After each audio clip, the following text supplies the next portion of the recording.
Біз жалпы осы тікелей эфир өткізу туралы шешім қабылданған кезде бұқаралық ақпарат құралдарында, әлеуметтік желіде, одан кейін сот процесіне қатысуға келген әрбір бұқаралық ақпарат құралдарының өкілімен біз сөйлесіп, оларға залда төрағалық етуші судьяда түсіндіріп, алқа билердің іріктеуден кейін жалпы олардың жеке бастарын анықтама мақсатында және оларға қандай да бір қысым көрсетпеу мақсатында сот процесі барысында оларды фото, видеоға түсіруге тыйым салды.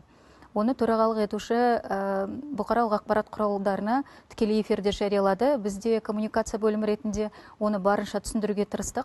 Әрине, бастапқыда бізге процеске 100-ден аса бұқаралық ақпарат құралдарының өкілдері келіп қатысып отырды. Қазір сәл саябырсыды. Дегенмен де бастапқыда барлық талаптарды сақтап жүрген. Біздің мониторинг барысында осы отандық бұқаралық ақпарат құралдарының бір материалында сол алқа билердің бейнесі жарияланып кетті. Ол тек қана сайтта ғана жарияланған жоқ. Барлық TikTok, YouTube секілді әлеуметтік желілердегі түрлі аккаунттардан таралып кетті.